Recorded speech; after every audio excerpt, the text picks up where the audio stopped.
What I'm looking at today is this.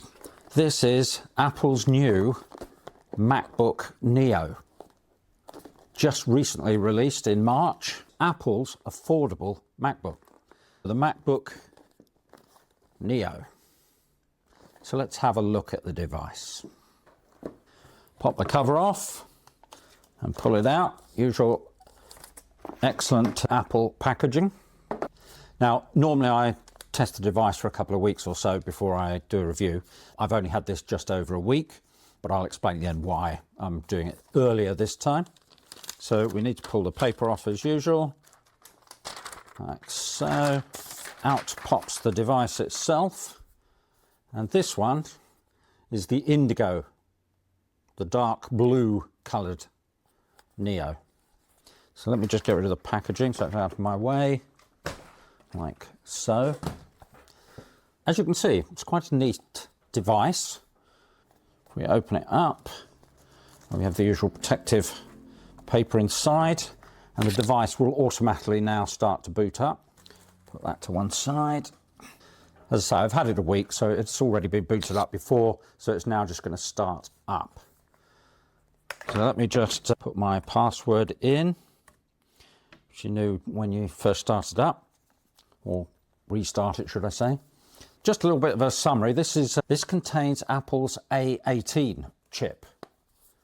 So it's the A18 Pro, which is a 6-core CPU, 2 performance and 4 efficiency, and it also has a 5-core GPU inside it. So not going to be as powerful as some of the sort of MacBook Air or MacBook Pro devices with the M series chips in it, but according to Geekbench reviews, this actually performs better than the original M1 chip in the MacBook Air.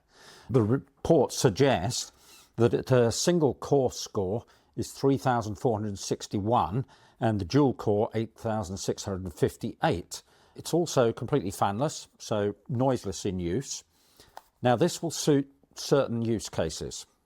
You're not going to buy this if you want to do full Logic Pro video editing or big Adobe Photoshop files or audio work and things. You could probably do a little bit of basic stuff, but if you're going to be doing anything that's a bit more intense, then you'll know that you need something like a MacBook Pro.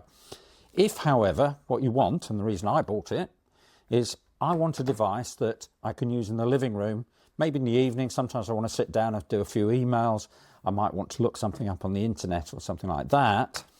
For this kind of use, this is nice. It's quite lightweight. It's 1.23 kilograms, which is actually the same weight as the MacBook Air. Size-wise, it's fractionally smaller in width and depth that way, but it's slightly thicker that way. But it's actually quite nicely made with this aluminium unibody. It feels comfortable to hold in the hands. Display itself is a 13-inch, what Apple calls a liquid retina display, which is 2,408 by 1,506 pixels, and that gives you 219 ppi. It goes up to 500 nits of brightness, and it's a nice display. It's not going to be on the same sort of capabilities as a MacBook Pro, but then it's a fraction of the price of a MacBook Pro. This particular one, this is the one with the Touch ID, and it's got 512 gigabytes of storage inside it. So this one is 1,099 Australian dollars. If you go for the base model with 256 gigabytes, that's 899 Australian dollars. So for a MacBook, that's pretty good value. In fact, compared to a lot of Windows machines, that's actually pretty good value. If you're somebody who just needs a machine for basic emailing, doing a few documents, web browsing, maybe you go to college or something like that, this might be a very good choice.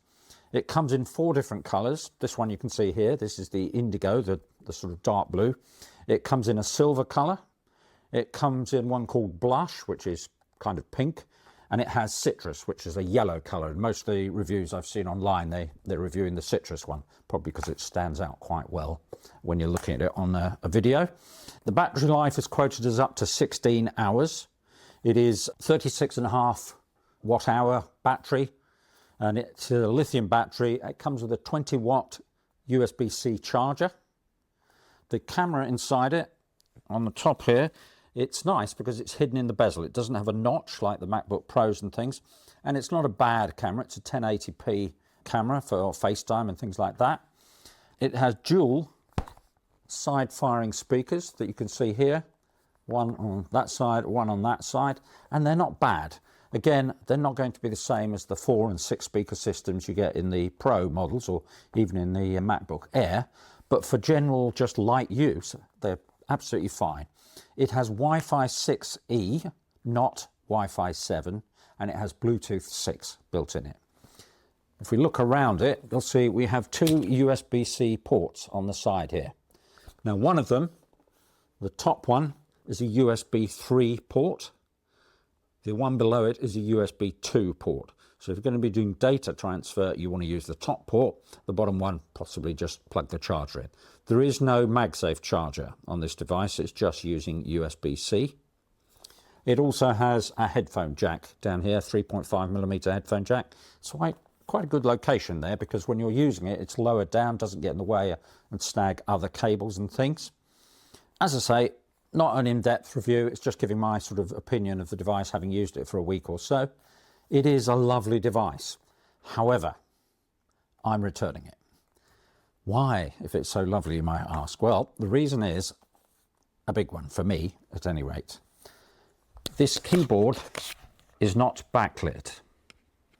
So if you're sat in a room and there's plenty of light, shining ambient light on this keyboard, fine. But if you're in the room when it's dark, maybe at night, I'll tell you what, let's have a look. Okay, so having switched off the lights, you can see the screen's there, but the keyboard's very difficult to see. And even if you angle the screen right over to try and illuminate the keyboard, it doesn't really do much of that. That, unfortunately, is a bit of a problem. It is for me at any rate. So let me just put those lights back on. So lights back on, and as I say, in a well-lit room, no problem at all. You can see that keyboard. I believe I've looked at some of the videos of some of the other colour schemes. So for one, the yellow one comes with a keyboard with dark keys. That looks a little bit easier to see in low light. Still not ideal though, because I do like to occasionally sit down in the evening. We might have the lights dim because we're watching TV, and I've struggled to actually see and read this keyboard. So unfortunately, otherwise the machine is absolutely perfect. It's a fantastic machine for occasional use and doing light work. But that keyboard is a non-starter for me. I'm going to have to look at the next step up, the MacBook Air. So as you can see here, it's actually quite a handsome device, and the keyboard in normal lighting is absolutely fine. It's just that when it's dark, it's difficult to see the actual keys. Anyway, hope you enjoyed this very brief overview. As I say, not a detailed specifications. You can see some very detailed, in-depth testing of the device. From all reports, it's actually a very capable device, and that A18 chip is a lot more capable than maybe I would have thought, having been a chip used in mobile phones, smartphones. It was used in a couple of generations ago. In fact, I think it was the iPhone 16 had the A18 chip in it. So it just shows how powerful those Apple chips are, the Apple Silicon. Beats the original M1 MacBook Air. So from that point of view, it's not the chip that limits it. It's not the screen. I find the screen absolutely adequate for what I need. As I say, used it for a full week. It does a lot of what I wanted to do. It's just that keyboard, and it's such a shame. I wish it had a backlit keyboard. Probably in the Neo 2.